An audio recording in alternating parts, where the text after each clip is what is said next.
young man go from that to a guy that's benched last year. Take us through some of the things that took place to get you from the highest of highs to one of the lowest of lows an elite athlete could feel. Yeah, I mean, looking at it now, it's just, everything come full circle. I just feel like just a lot of mishandled situations, mishandled opportunities, and injuries. Injuries play a big factor, when you just put on my tape and you go back from when I was little to high school to college to being in the league, I never was hurt. My availability was always every game I was on the field, and so, just putting together a great resume, like you said, man, I think I put together one of the best 4 years in the league that you could. And, just me and my agent, we knew, like, you next. Like, you got to go take care of yourself, as far as contract situation. And, that's really what we dove in on, going into my fifth season. And after the season, Coach Bowles, everybody like, we're going to take care of you, our guy. Like, that's why we drafted you.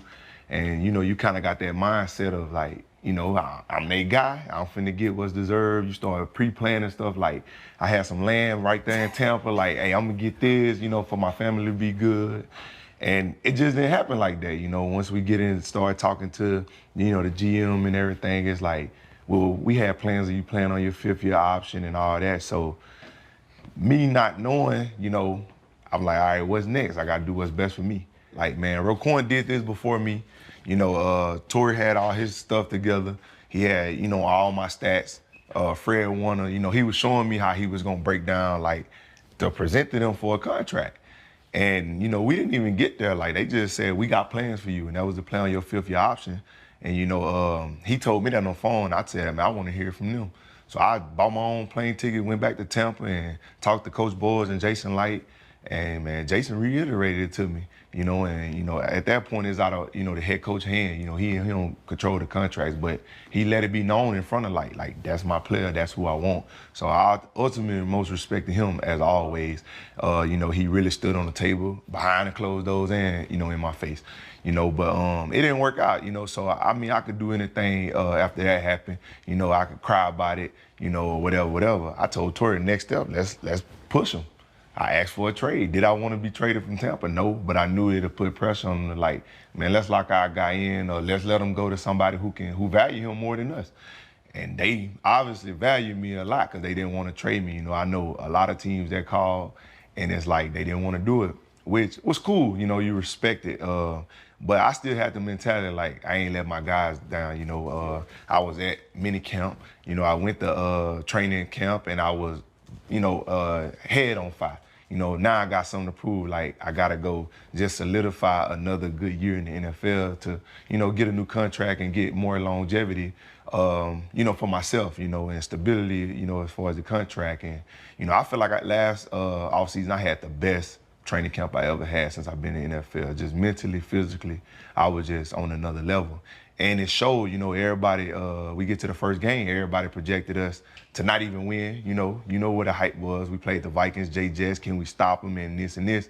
And they didn't know what Baker was going to do. But I wasn't never worried because our defense had did so good in training camp. We come out and we beat them. And I feel like I had one of the best games out of any linebackers, and we won. And I felt like that was just a start of a carryover for the rest of the season. Week 2, played the Bears. I don't feel like they was a great team, but I feel like I still had a good game. And week 3, we played on Monday night, short turnaround, played the Eagles. That's kind of crazy, now that I'm here. Yeah. And that's who I hurt myself against. I was having a good game, 14, 15 plays in. I end up taking on Jordan Mulatto on the outside late rush, and Swift come over and try to block me low. Foot got stuck in the ground, and end up saying like, oh, you got a mid-foot sprain. So I'm like, man, I'm good. Like, mid-foot sprain, that's something you can shake off, but not really knowing how serious it was, And like I said, I never been off the field, so I'm going to try to stay on as much as I can. I ended up finishing that whole game. Caught a pick, ran out of bounds. Everybody thought it was my hamstring. I ain't had no hamstring problems ever. The more I, pounded on my foot, the more it hurt. It was really plantar fascia, like the bone right here on your foot. So it felt like somebody was just stabbing me with a knife every time I ran. And, got MRIs and stuff, you could see like the bone edema and all that, but me still not knowing, like, Kept trying to play. I'll be good soon because I need these stats. I need to be all pro. I need to be Pro Bowl. Like, I'm on a mission, you know? And I say I really hurt myself more than I helped myself and my team, you know, because I couldn't be the best version of myself. Like, I couldn't stop on the dime if I was chasing somebody in open field. You know, I had one play against the Colts when I was playing, and Gardner Minshew cut back on me. That never happened. Like, that never happened. And that's when I really, after that game, I was like, bro, you got to be more realistic with yourself. And not only did I tell myself that after so long of trying to just push it, Coach Bowles pulled me in there. He was like, D, I need you to get healthy because I need you. Like, we can make a run. Like, and it's like, dang, like, when I say he really a father figure, like, I ain't just throwing that out there. Like, he really was like, man, I need you. And the only way I can use you and help you, you got to help yourself. Like, if you can't do it, sit down. So, you know, we decided to sit down. You know, didn't know how long it'd take. We were still rehabbing every day and working off on the side, not with the team. But, man, you know, when I started looking good on the side, a certain person wanted me to come back. And, you know, they wanted me to come back, and I just didn't feel like I was ready. You know, I feel like when I came back, I would have knew. And, you know, he didn't like it. You know, he didn't like that I wasn't ready on his terms, and that's kind of when it kind of, you know, it went real downhill. It was already downhill, you know, now that I'm out the building when I asked for the trade. When I asked for the trade, they said I couldn't do nothing wrong, but I handled myself right when I got there, you know. But that kind of made everybody everybody loved me at first. Yeah. But when I asked for the trade and was trying to do what was best for me, that turned everybody against me, you know.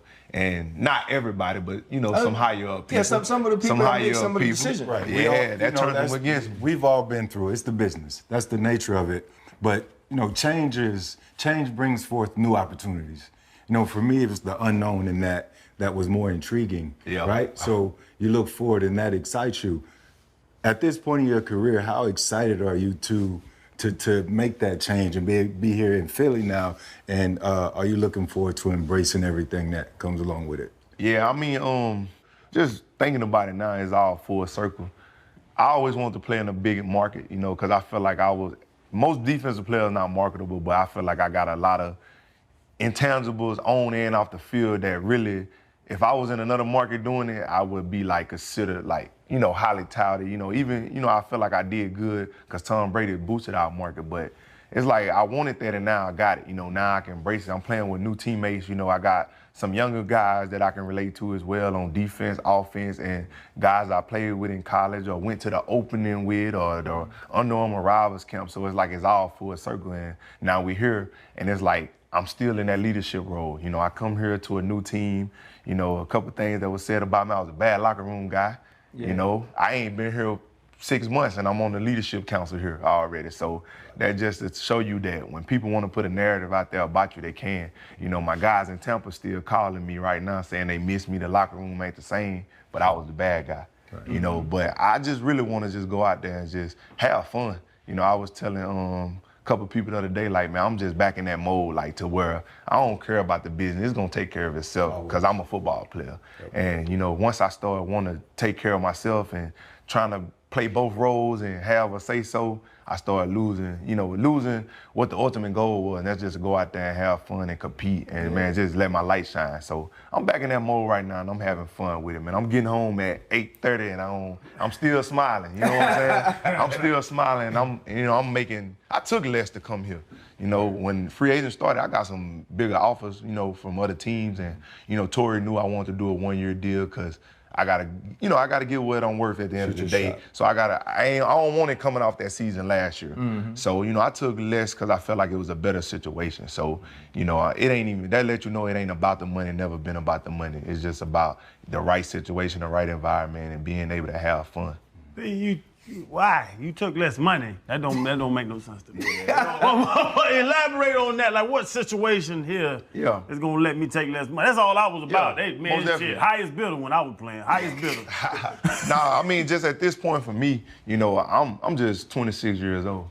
So I feel like I got a lot of longevity, and that's gonna come. Like, you know, rather taking such and such with another team that don't have the pieces around to even allow me to become even better. You know, you come here, you got Jordan Davis, You got Jalen Carter. You got Bryce Huff. You got Josh Sweat, guys up front that's really holding it down. And if, you know, when the practice. Lay on the backside. That's what I'm trying to tell you. So it's like, it's pieces here. So it's like, and another thing I looked at it like, man, if I come here and be a dominant middle linebacker, they ain't never had that. Like, you know, and not knocking the guys that's been here before, but I know what I bring and I know what they haven't had. So if I come here and handle my business, that can turn into something long term. And it's still around a great team. Yep. You know, the great team that's here now gonna still be here if I sign long term, you know, or whatnot. So all that played a factor. And, you know, obviously just, you know, I knew I had to rebuild myself. I had to show the world again, which I don't mind doing. You know, I did it coming out of college. I did it when I first got in the NFL. I'm in year 6, I'm better. You know, mentally I'm stronger, physically I'm stronger. Football-wise, I'm way smarter. So I feel like I got new coaches, they hungry. You know, this not the same coaching staff. My linebacker coach got fired in Tennessee, so he want to prove that, hey, I'm a good coach, you know, so I feel like it's a lot of like personalities in the building. I've known you forever, right? 14-year-old kid that got offered by LSU because he ran 4.4 at a camp. You know what I mean? Like, we know all those stories. Damn running back that was like Freddie T in high school. Freddie T, he could tote it. I see that 40 go. Hey, he could tote it. He carried that potato a little light though. He was You know, but let's talk about the locker room guy, the teammate. You know, you made some news recently talking about sending that empty glass and saying, let's pour into each other. But it's the two people that are on the quote-unquote accountability text chat that I want to talk about. It's Jalen Hurts and A.J. Brown. Obviously, the two leaders of the offense, especially now that Jason Kelce is gone. After all you went through in Tampa, how did you have, I guess, the confidence, the wherewithal to say, coming to this new environment, coming to this new team, I'm going to go to the two biggest names and make sure that the three of us are locked in on what we want to do? Yeah, I think I just come be all talk. You know, like I said, I haven't been to OTAs since my rookie year because rookie year we had to do it, obviously. Second year was COVID. We couldn't really have OTAs. And after we won the Super Bowl, Brady was like, that's it. Like, we'll do our own thing. So I was already equipped to handling my own business, but nobody knew me here. So my thing was get here, come learn the system, come really show who you are as a person and earn everybody's trust. You know, Jalen was here in OTAs, AJ was here in OTAs, and them two guys that I've been knowing since high school, you know what I'm saying? So it just so happened that they are leaders as well, and they two of the best players on the team. But I already had their numbers. We always kept in contact in the offseason. So it was an easy transition as far as like, hey, I'm grabbing y'all bring me with y'all, I'm gonna bring you with me. Mm-hmm. You know, and I felt like they was very receptive to it. You know, soon as I sent that text flying back here right before training camp, and them boys both said, hey, this is gonna be a day-by-day thing. Like, you know, they just gave their input on it, but it let you know that like, oh, he ain't just coming over here and thinking he gonna, you know, he really showed us who he is and what type of person he is and what type of player he is. So I feel like I went out and earned that respect from them and my other teammates and the coaching staff. So what happens this year? Let's think about Monday night, prime time. Minnesota's dropping 8. Yeah. Jalen's not throwing the ball to AJ. Yeah. They're going elsewhere with the ball. And two guys who are best friends are face-to-face on the sideline. Now, these two big, strong jokers, you can tell the coaches wasn't trying to get in between them. Let's say Devin White is in that position and it's the accountability group chat. And now you got your two biggest stars on national TV, nose to nose, arguing. What will be your role in making sure things like that don't get outside the locker room? Because that was a lot of the trouble in Philadelphia last year. I feel like just, you know, being in that position, like, you know, just being on great teams and having a lot of great players. There's only one ball. We all know that. But I feel like I could be a good mediator for him. You know, like, cause like I say, we both close. Like, I'm talking about some, like, I know everything he got going. Like, I'm in Houston with him cooking crawfish and, you know, vice versa, you know. So I feel like, you know, I know how to come to him, you know, and I know, like, you know, you keep everything in-house. I just feel like I can, not saying dummy it down, but, hey, man, we got to solve this way. And, you know, we can't let this trick over onto Monday night or Sunday night or whatever because, you know, this the time we need to be together. You know, we need to fix these problems before all this even get there. And I think it started in practice, too. You can kind of see similarities in practice. You know, if this high is going in practice, it'll spill over to the game. So, man, let's talk about it. Let's address it early, you know. if I got that much power, you know, we'll have to get there. But as far as just, you know, teammates, you know, we gonna butt heads or whatever, but we ain't gonna do all that, you know. Bro, something interesting you said, you was like, we ain't had no OTAs because COVID. Then once we won the Super Bowl, Brady was like, man, fuck that shit. but being, and I'm a Bucs fan. I had a damn Bucs hat on earlier because I had to keep my, you know, keep my braids tight. My dad played for the Bucs back in the days. I lived in Tampa. I'm a Bucs fan. But you was there pre-braiding. Yeah. I won't say y'all was bad, but y'all weren't. We were 500. We were 500. We were 500. But then being between, like you were there pre-Brady. Yeah. And then y'all got the championship. Then you was there post-Brady too. You saw the. I seen everything. You really saw the bell curve. Yep. What was that like? Like as you sitting there as a team leader, as one of the best linebackers in the league, first round pick, balling now. You can play ball. But then now you get Brady and you see the hill and then you see it drop. Like go through that process of it. I think you know, when we got him, the attention to detail for everybody was just spot on. You know what I'm saying? He bring that winning charismatic to the locker room. Like everybody wanna pour in because all he breathe is championship. Like no individual, nothing. He don't care about no Pro Bowl, none of that. Like if we all win the Super Bowl, we all accomplished the only goal that we all should have as a team. And I feel like he really harped on that so much that, shit, if you didn't believe it, you believed it. Like, you know what I'm saying? You believe you were going to get you one. And, I mean, we went on and do it. The year we won the Super Bowl, I think we lost 5 games in a row. And we just, we clicked, and we went on to win, what, 9, 10 in a row, all the way to the Super Bowl. And even the next year, we was trying to repeat. We signed everybody back. And I think we only lost 3 games that year. But, you know, we lost Chris Godwin that year. We lost AB that year. Yeah. Mike Evans was gone with a hamstring. Tristan Wirfs was hurt in the playoffs, and we still was right in the thick of it because we knew how to win. You know what I'm saying? Once you know how to win, you find ways, and you know you're not the underdog. You play up to your expectation and don't play down to nobody else. You always gonna find yourself in it. And man, as far as when it was just a roller coaster, man, I think it was a lot going on. Like at the end of the day, you know, Mr. Brady, everybody respect him. You know, Mr. Brady. Yeah, Mr. Brady. Well, Mr. Brady, I appreciate him for coming and shining some light in Tampa, you know, and changing the market, you know, winning the Super Bowl and everything. I just give him his flowers. You know, best quarterback to ever do it. I seen Devontae was talking about Aaron Rodgers. No, sir. No, sir. Mr. Brady. Hold on one second. Dev, you said y'all lost AB like AB got hurt. Yeah. Y'all ain't lose AB. AB hopped out of MetLife Stadium. Half naked. Called our driver Cheech to scoop him. When this is happening, because I don't know where you were at the moment, probably on the field. Running on the field.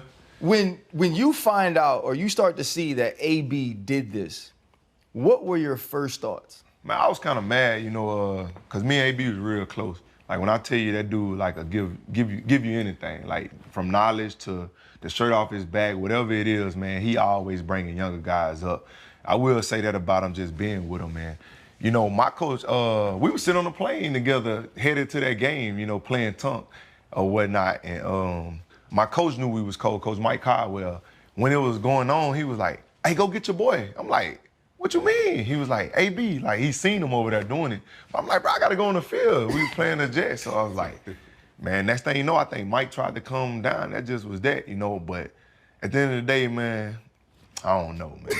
I just don't know, man. I just don't know, man. He different, bro. He different, man. He different. Another guy that's one of the best to ever play his position. Bro. But going back to Mr. Brady, to Tom, you ever get a chance to invite him down to Cotton Valley to ride horses? Nah, but he always asked to come to the farm in Odessa a lot because his daughter ride horses, and he always send me videos of her riding on the beach or just, you know, doing the jumping and stuff.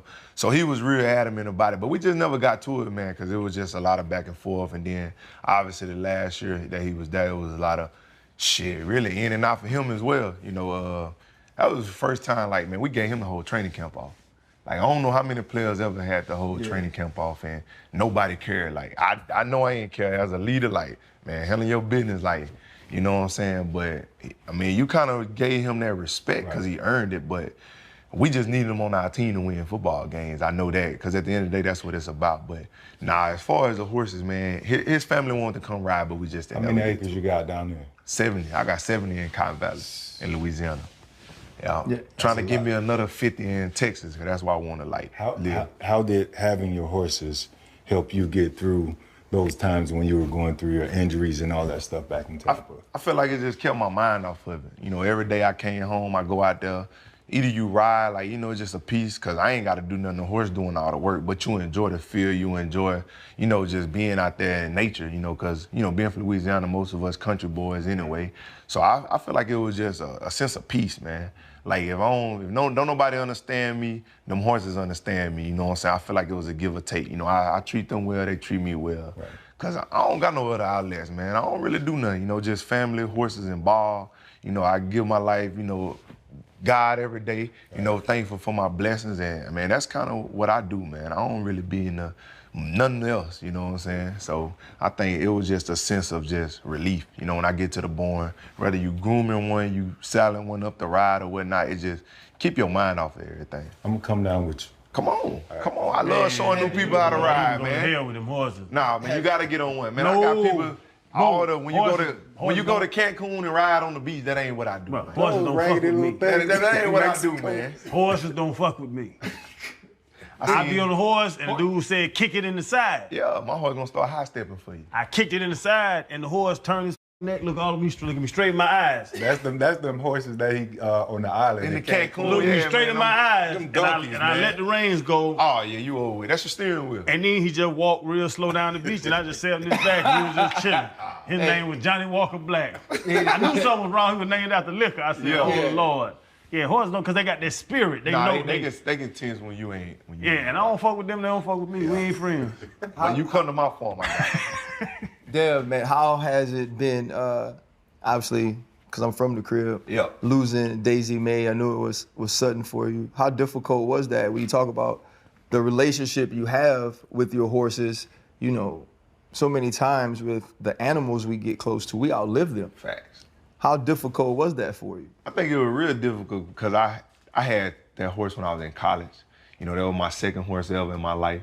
And I was taking care of it every day. Like, I really like, you know how like certain people be with them dogs? Like, that's the level that I took it with that horse. And now, you know, ever since that happened, man, I was hurt. That was the day before I signed my contract. You know, my horse had overheated, dehydrated, or whatnot in the summertime in Louisiana. Like, you got to be real careful. So I learned from that too. You know, I'm giving horses extra electrolytes. I'm giving them IV jugs, all type of stuff throughout the summer just so they can be good.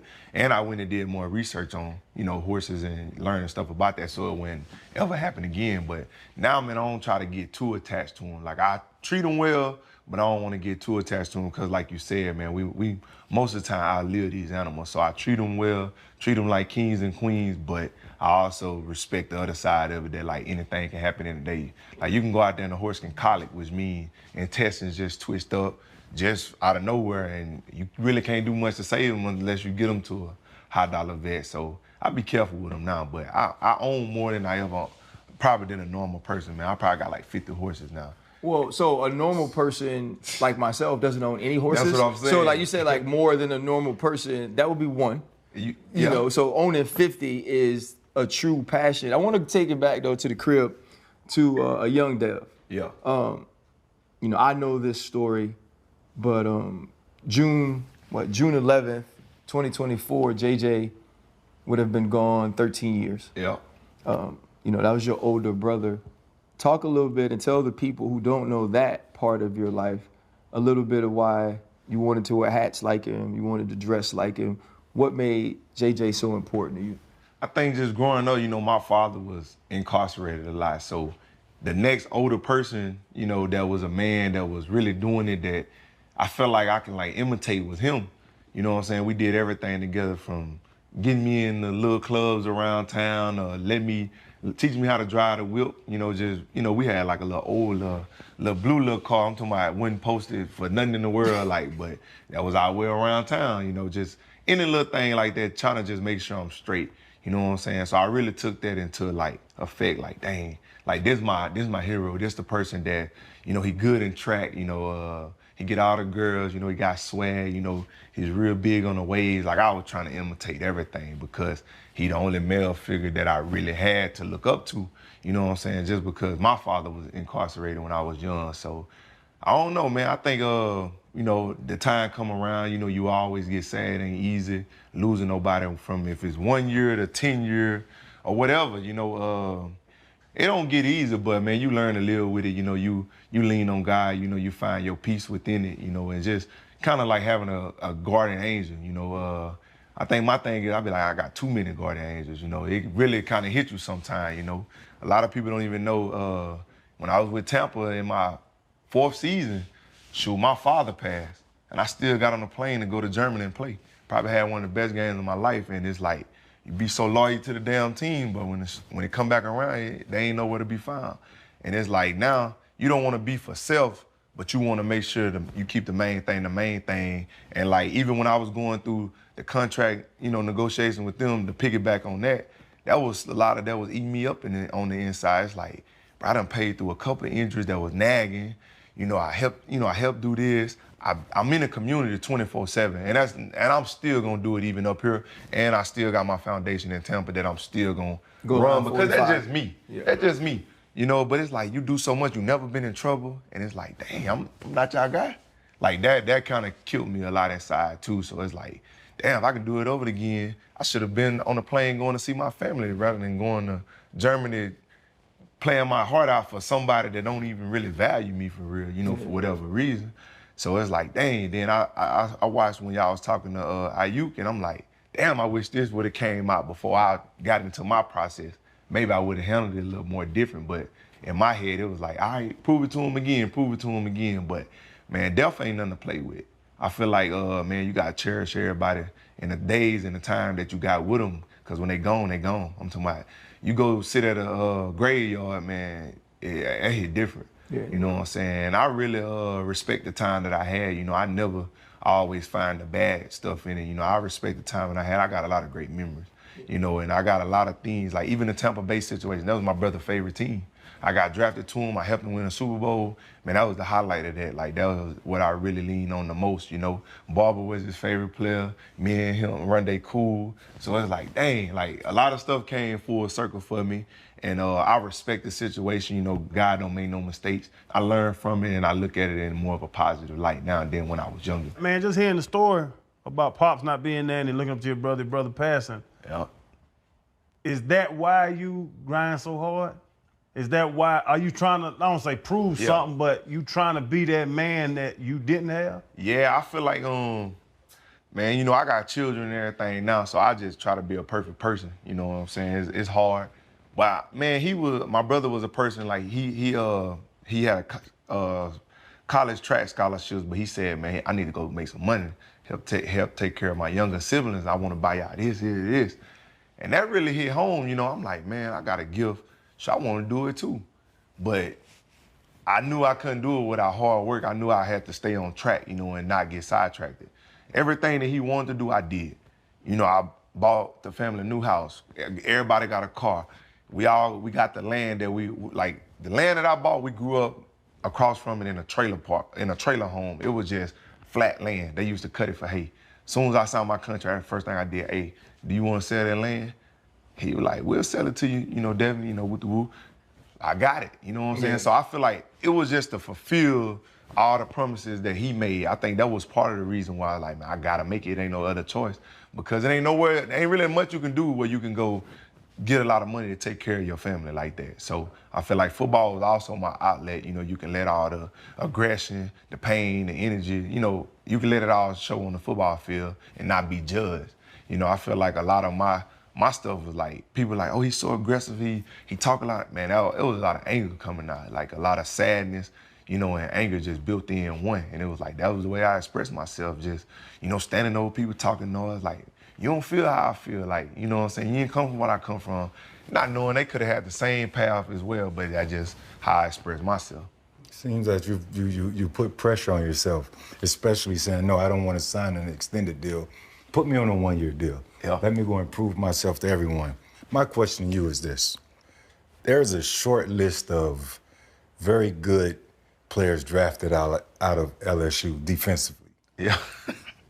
Tyrann Mathieu, Pat Peterson, yourself.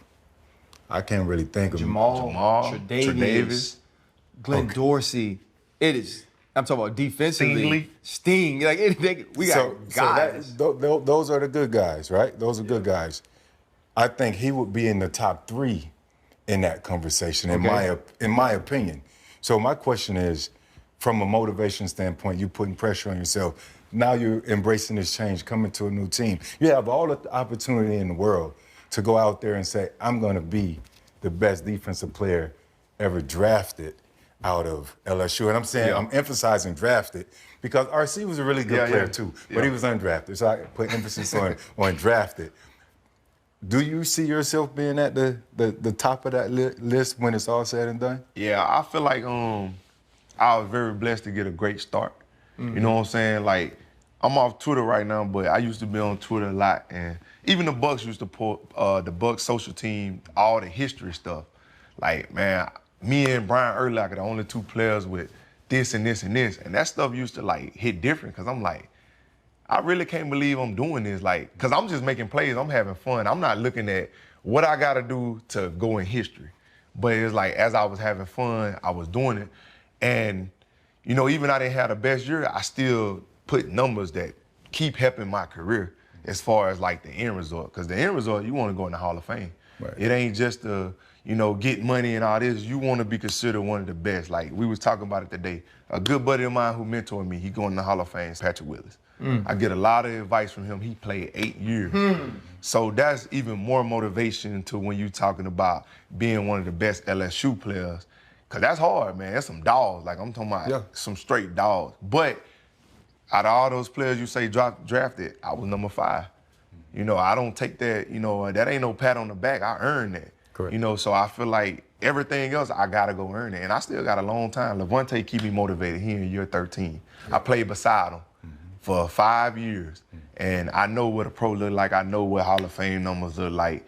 And I just know how to do it, man. So I'm eager to do it. You know, I'm eager to see how better can my game get. You know, I didn't come from a big school in New Orleans or somewhere where we had a coach that played in the NFL. You know, I played backyard football. Right. Even when I got to college, that's when I got my best coaching. But David Randall, he didn't play football. So we was learning off NFL practice clips. Then when I got to the NFL, I got Larry Foote, which you played with. I feel like he helped transform my game even more. Then Coach Caldwell started off, but then he went and got a DC job. And everybody know the reason why that happened. Me and Levante, he made us look good, we made him look good. Damn right. So I feel like, man, I'm just gonna keep getting better and better, you know, and I feel like that I'm just not starting to peak. You know, I got a lot of tread left. You know, that was my first major injury, and it's out the way, it's behind me. You know, I'm only looking forward to what's in front of me, and I feel like a lot of good ball left.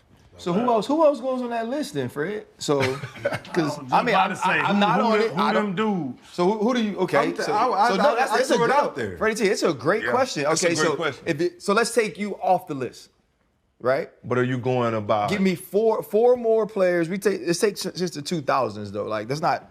Hell, I don't even have to go. We ain't going Billy Cannon. It's like our era of guys. Just defense. Just defense.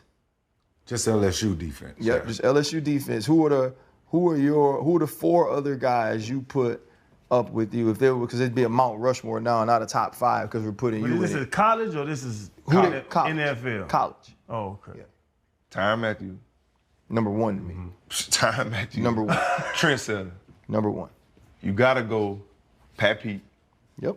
Okay, you got 2 more. Jamal Adams. Yes. Dog. I agree. Yep. Dog. And my 5, or my 4th one, obviously not including myself, it's a toss-up, but I'm going to go Trey White. Because he was a technician, and he was at LSU. He was fundamental sound, everything. And I don't give it the steam because of that last year. Yeah. When the COVID, I think football wasn't even football then. Right. So, you know, he still got drafted high, and he doing what he supposed to do. He balling out. I think that's the only thing that hold him back for me is he didn't play a complete 3 years. Yeah, Trey White is, to me, the most underrated player that played at LSU. And I don't know why. He did everything right from the time he got there. From graduating to playing ball. And then he was an all-pro before he got injured at Buffalo. I don't think people understand, like, one, how good of a human Tre'Davious is, but the other side, how great of a returner, corner, everything. Trey White was that dude. You've played with so many great players. Man. And we talked about the leadership of Jalen and AJ. you've got an opportunity to be with them in the offseason. Now, you done seen some stuff. You saw Brady. You saw Mike Evans. You seen Chris Godwin. You done been around dogs. Throughout this offseason with Saquon, AJ, Devontae, Dalton, all of these guys, and obviously Jalen, that quarterback, how excited are you about the offense you'll be getting to play with now? I think, man, just putting up a lot of points, allowing the opposing offense to have to try to keep up. And when you starting to try to keep up, that's more time for us to make plays on our side of the ball. That's more so what I'm excited about, rather when it's a back and forth slugfest and we not scoring a lot of points, so they just gonna stick to the run and, that's all we getting, so it ain't many opportunities to get interceptions or whatnot. I feel like this team right here can make a lot of teams play from behind. And, I've been on a team where a lot of teams have to play from behind, and it ain't fun for them. And it's very fun for the defense, I shall say. And then we get conservative. Once we get our lead, we can kind of play, back and forth, fundamental, complementary football. So you saying you want these games to look like that playoff game against the Saints? Yeah. Bruh, one, you was talking bad to people. And that's crazy. The NFL don't let you do that no more. That day. Talk about, because the playoff run, to me, and I said it a million times, the playoff run you had was a Ray Lewis type playoff run in 2000, where he absolutely dominated every game, ball disruptions, tackles sideline to sideline, physicality. But you go back to Louisiana, the Saints had beat the brakes off of y'all for a few weeks before that. You get to pick that game. Tell me about being back in the boot, bro, shining like that in the Superdome. Yeah, I mean, the week before I had COVID, so I was out. I ain't even played the last 2 games of the regular season that year. So, man, just if anything, I was beyond fresh. My body was fresh, even though I didn't have no injuries, but I was even more fresh because I hadn't been playing. But just going there, man, I know it might sound, corny or whatnot, but I'm still on Facebook. And if you from back home, like, you don't want to be trolled by Dallas fans and Saints fans. So it's always my duty, like, bro, you better beat them or you better have a great game against them. Because, like, at least your family can go in there and back you up. Because I see it, I ain't on there arguing with them. So I think that just be my main thing. And then even coming out of LSU, a lot of LSU fans still root for you, but they kind of like, it's a little salty, like, we wish you was here, but we going against you. So you want to kind of, like, hey, I'm still that guy that y'all love from LSU. But, man, I just, knew it was going to be Drew Brees' last game. And, I just want to annihilate him. Everybody on that team, you can't really get the AK. He don't really go back and forth with you. But, man, I had wrote down goals before that game. It was like, I never had a pick on Drew since I've been with the Bucs 2 years or whatever. So I played him, 4 times, never got an interception on him, and I never sacked him. So I said, I got to mark one of these off. And then I said, I just got to fly around and have juice. You know what I'm saying? I said, we're going to win this game. Somebody got to set the tone. And I was actually mic'd up or something that game, and you could see me tell Levante, who going to be the tone setter, me or you? Who going to make that big play? And then he kind of brushed me off, and I said, don't worry about it, I got it. Like, I was like, I got it. Like, I was just in that zone because it was so much rage of just being in my home state and just want to just come out on top. It's like David and Goliath, like, who gonna get the last punch? Because I knew it was gonna be a slug for that. And I was just on it, man. I say that's when I play my best, when I'm locked in like that and I'm extra motivated. Yeah, if you talk about David and Goliath in the slugfest, we talk about iron sharpening iron. You have an opportunity to practice against Saquon Barkley every day. Yep. 2 dogs. Like, how have those practices been so far in camp? Man, we keeping count, and I'm up right now. In what way? Like, if we get one-on-one situation in real football, not just where we just going out there running balloon routes, whatever, but real football where he got to really come give me that work or whatnot, and when I pass rush. Okay. And then overall, just did the offense win or the defense win? Because if that's your side, that's your squad, this is my squad, make sure they holding it down. I'm gonna make sure we hold it down. And we talked the day after practice. He was like, you up on me, but we coming. He said everybody had a day. Like, I guess today was one of the offensive days, but every day gonna be a day. So seeing someone as good as Saquon, being able to look over there, and see him line up every single day in practice, it's a different look for you. Yep. A lot of times we only get a chance to see that caliber player in the game. Yep. What is it like, though, when you look over there and you see him? I just say, man, like, if you get on YouTube and type his name in, he got a highlight tape, a nasty one. Yeah. In practice, he not finna put me on it. Like, and that's my mindset. And then also, man, I just always find ways to just challenge myself. And I'm like, okay, they paid him. If I'm shutting him down in practice, how that's gonna make me look when they upstairs watching film? Right. And that's really like the ultimate motivation for me, because it's like, I ain't got what they got. Yep. You know what I'm saying? And I ain't knocking them for getting what they got, because they earned it. Now you gotta go earn yours. And that's just another chance. If I'm earning against him, when I go play Joe Blow, like, they ain't him. Right. So I feel like, and they don't have the line that he got. They don't have the run, pass, read option that he got back there. So I feel like I'm gonna be even more on my game once I go play those other teams, because I'm having to deal with Jalen pulling it, him giving it, Jordan Mulatto coming down trying to block me, and we working on a lot of block destruction, getting them off of me, getting to the ball. And you got to still worry about Devontae Smith on the slant, or A.J. Brown on the slant, or Dallas Goedert running a quick out, and that's my man. So it's like, you got to be mentally locked in. Right. But before then, you got to be physically ready. You got to be in the best shape of your life, and you got to be attention to detail. And I feel like I'm taking one day at a time, one step at a time, and checking all them boxes. I want to play now. He get fired up, right? No, man, listen to you talk, but how do you, even for young players out there now, because you sound like you pressing.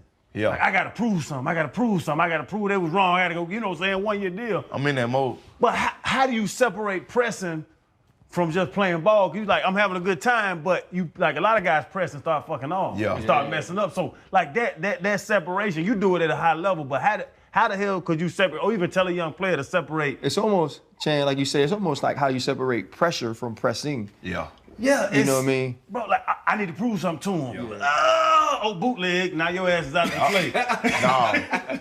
No, I think that's one of the things, man. I'm not proving nothing to nobody. I'm more so proving myself right. You know, this is not your situation. You in this situation, but you don't have to stay here. You can control the next move. You know, learning from the things that I did wrong last year. You know what I'm saying? Like, I know everything in my head. I replay it all the time. When I got hurt, sit your butt down, because you can't help yourself. I'm doing extra prehab, more rehab. Like, I'm trying to prevent everything that went wrong last year, because it was only health. When me being a football player is just going out there and just having fun, like we said. Health, the only thing that can make me look good or bad. You know what I'm saying? Like, some people can press through some things. I feel like my lower body, I'm running to that ball, and if I can't really just be myself with that, I think it knocked me down a little bit. You know, maybe I can go play. If it was a shoulder, it'd be a difference, because I'm gonna get to that ball and make a tackle, you know. But I feel like it was some of my most important abilities, so I'm working hard through all that, you know. So I'm not more so pressing, but I am gonna prove myself right, you know. And I know who I am. I'm still confident. I never lost my confidence in my ability because of he say or she say or he thought or she thought. Like, right now, you see it in practice. Like, I made a play today, and I just looked to the sideline and said, you got to be a grown man to make one of these. You know what I'm saying? And as a running back, quick screen out there, press it. Right. Lineman come, what you going to do? I'm going to jack the lineman up, and when that running back cut inside, I'm going to thud him up and like, hey, I'm here. That's the type of player I am. I ain't sending it back to the guy. Right. They better get here, because I need this. I need this. So that's the type of time I'm on. But like I said, attention to detail is always number one.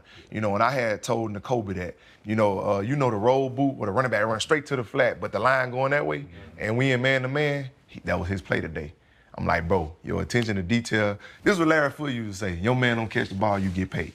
So when we in man-to-man, don't worry about what else going on, cover your man. Because when you get to the red zone, that's when they try to sneak the back out and stuff, and then one step, he got you. So I always been really attention to detail. It's just been about health. How you feel about being that guy, though? You said you had a blueprint playing right next to you in Levante David, somebody we all know and we respect at an extremely high level. But you're talking about N'Kobe Dean, a young Georgia guy who was expected or who was drafted to become a guy. And now they bring you in and y'all will be working together.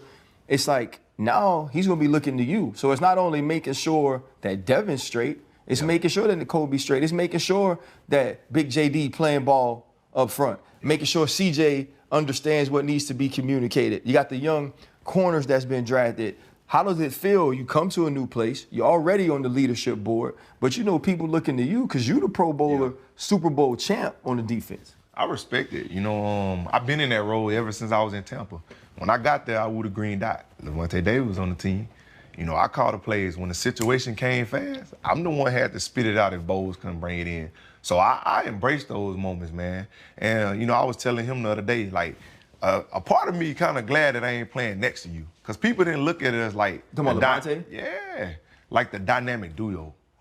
You know, they tried to put me in his shadow or saying I'm only playing good because he next to me, how you just said, you can lean on him. But it's like, I'm my own man out here. You know what I'm saying? Like, he studied, I studied. You know, I go home, I might put more time in. So it's like, it's kind of good to be out of his shadow a little bit, even though I love playing with him, because you hold it down on this side, I hold it down on this side. You run a toss on that way, he got you. Run a toss this way, I got you. But, you know, just kind of being that dude, like, it ain't no if or. It's like, right now, that's me. And, you know, it's me until I show it ain't me, or until I prove that it is me. So I'm glad to be under my own light, and I do want to shine on him. Like, if I don't bring him with him, I'm not a good teammate. Yep. If I don't bring him with me. If I don't show him how I became this type of player, because Levante did show me. You know, to this day, he texts me every day, like, we talking, like, you know, like, you know, we really competing against each other now, because it's like, it was hard to get 100+ tackles with him getting 100+ right next to me. So now, we doing it on different teams, you know, and happy to still be in this division because I can play them in the playoffs and I can humble them and send them back to Florida and let them on retire. You got your LSU stuff out. Y'all done brought up too many names now. Talking about Levante, you talking about Fred Warner. Yeah. You brought up Ray Lewis earlier. Them boys, take yourself off the list though. Them boys. Oh, yeah. I gotta say Junior Seau. We can go Roquan and Dog, but even back then with the other guys that was playing, like them linebackers, you coming up, but them inside back, not them outside boys, they ain't number DNs. Them inside backers that taught you how to play the game. Yeah. You got talk about Navarro. Yeah. You already said Pat Dub, oh my God. Willis was running, them boys back in San Francisco. We watched a clip on him today, man, and they was just like we was just doing situation in the game, man. You know, Vic, because, you know, Vic coached him in San Fran. He you got to go green dog the back, and if he blocked, go get him, man. And he tried to block a D lineman. That boy, Pat Will, came screaming across forced the quarterback, throw the ball out of bounds. I'm like, golly. Like, that boy different. Nah, but, man, most definitely Ray. You know what I'm saying? And I can't believe how you just going to forget a Tampa legend. And you. Oh, Derek. Oh, man, I'm sorry, D. Brooks. I'm sorry, D. Brooks. I'm a dude, too. I'm sorry, Brooks. As you say that, and I can show you this when we get off here. Yeah. Derek is texting me as you say that, and he said he's excited. Man, and I don't want to put that in comments so he out told there, me but that, I'm going to man, show them to you. We got a lot of texts. When I say, man, I really embrace, like, the older guys and, you know, just being under their wing, because I don't know. I didn't have nobody before me go pro. I never been in this situation. So it's like a lot of the things I'm doing, I'm the first ever. You know what I'm saying? It ain't too many people from Cotton Valley, Spring Hill, Cullen, whatever town, you know, that's my hometown that went pro at a high level, that's doing it, that's even able to give back to the community. So I lean on those guys. Like, I text all those guys. I text Marcus all the time, like, big bro, what you got for me? You know what I'm saying? I text you all the time, like I watch the show, I get that knowledge because it's like y'all talking about current things that we going through. You know, some players don't get that. Like, where can I get it from? Like, if I would have heard what y'all told Brandon a year ago, my whole situation, I probably would approach it different. And that's coming from somebody that's been in that situation. I respect that, though. Right. That's coming from somebody that's been in that situation that doesn't handle every side. You know, you handling when you say, hey, I went through it this way, I went through it this way, I went through it this way. It give us a more perspective because I don't watch TV. You know what I'm saying? I put it on YouTube or something. When I go to work, I watch podcasts. Let me see who I can get some gems from. Let me see what I can add to my toolbox or whatever it is, you know what I'm saying? Or a little more motivation. So that's why I always tell y'all I respect what y'all doing because it ain't just, you know, just fluff. This like real life, somebody can learn from this. You know what I'm saying? Appreciate and that, that's just man. what That it means is. a lot, man. Yeah, and that's just what it is. And I hope every other young cat, old cat, take from it. You know what I'm saying? When I see somebody, I'm like, all right, let me see. They got a situation, or what can I learn from them? You know what I'm saying? What nuggets can I take from what they said, or how can I apply this to my game, or the way I perform or the way I get myself ready for a certain occasion, you know what I'm saying? And I do that, like, you know what I'm saying? So I really appreciate it, and I want to tell y'all that. Man, that's yeah, honestly, man, that's whenever we hear that, you know, like you realize as you get older, you do get way more sentimental for some reason, and things hit differently. But like for us, like y'all are part of our legacy. Obviously, we're different because we went to the same school. We're from the same state. So I feel it differently with you. But, man, that means the world to us because that's all we try to do. And it's not even what we set out to do with this show. That's the way we live our lives. Yeah. So for you to say that, man, means the world to me. I was back to your pro day, which you didn't have to go out and work out. You killed the combine, but you did the drills and those things. And it was actually a coach from Pittsburgh that ran the drills that day. But you said that day, draft me now, because in 5 years, I'm gonna want $100 million. Yep. How much did that mindset play into the conversations? Because you had that mindset coming out of college. You knew you'd play as well as you did. You knew you'd become a Pro Bowler. Who did he tell this to? The I was media. just doing an interview, yeah. Told the media, he said, y'all better draft me now, because in 5 years, I'm gonna want $100 million. Yep. And so how much did that mindset play into the way you felt going into year 5? Man, that's kind of crazy. Like, it played a lot because I already felt like I earned it. Like, nothing was given. Like, so I got it in my phone. I'm like, I got a resume of Fred Warner, who got paid. My guy that went to the Bears from the Bills. Edmonds. Tremaine Edmonds, Roquan Smith, them 3, and Darius Leonard. Yeah. Take their name off, put my stats with theirs. You don't know who, and you might pick me. If you take our 4 year, and I think Torrey did theirs for 5 years and mine for 4. I'm right there in every single category. So I'm thinking like, hey, you know, I earned it. But like you said, I was already so dialed in to that mindset of like, I'm gonna get that because that's what I'm working towards. And nobody had got $100 million when I said that. No linebacker had. So I was just being really, really confident in my abilities. And, you know, and I don't even know why I was thinking for. I don't know if I was pressing teams to come get me. You know what I'm saying? But I think I still was the highest linebacker drafted ever. Yes. You know, so I feel like it worked. But, and I went to the right situation playing for Todd Bowles. But I think it really hurt when it didn't happen or when it wasn't happening and my mind was already locked in on it. But not just so me, when Mike ended up signing, he put out a statement about how he already had in his head, because he wanted a new deal too that he didn't get. The owners didn't want to pay none of us at the time. And he pre-planned like, this is what it's finna look like for me and my family. And when that don't come through, that hurt. I'm talking about it hurt. You gotta face that every day. Like, I'm like, okay, you know. So I will say it hurted. Yeah. But man, you gotta keep pushing. Like, it hurted, but I was ready to go prove why I deserved it again. Like, oh, I gotta go do it year 5? Come on, let's go do it, T. Can I go to practice? Like, I was the reason why I could have held out like most people. No, I'm like, bro, I gotta be there. Like, this is my team. I'm the leader. You think they're gonna vote for me for captain? If I'm not there leading those guys, how you think I need these reps? They valuable.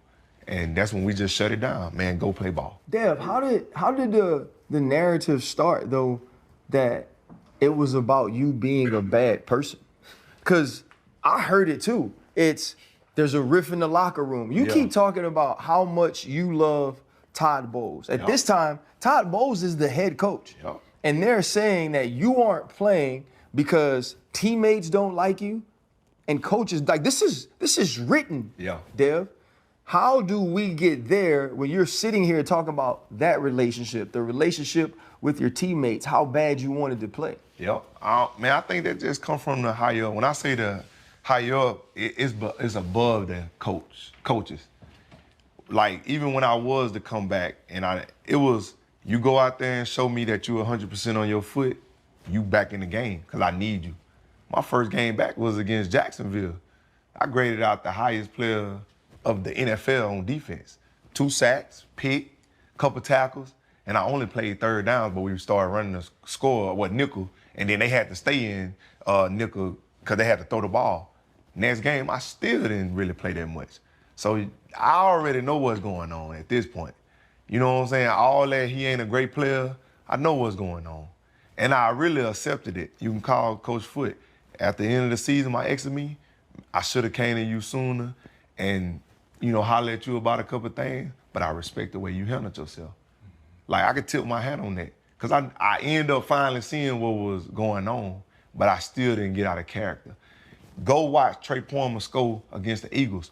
I got a gif with him doing this, our handshake, but I'm a bad teammate. I'm not even playing that much against the Eagles, only third downs, and I'm still celebrating when he take one for 60. That's my LSU boy, even though he went to Nebraska. That's a Louisiana native, and that's my teammate. Kentwood. So what are we saying? Like, that narrative just come from the higher ups. I'm not gonna speak on that. I might need him one day. I might have to get another deal one day. So I'm not gonna. You're doing the right thing. You are doing the right thing. Just know I know.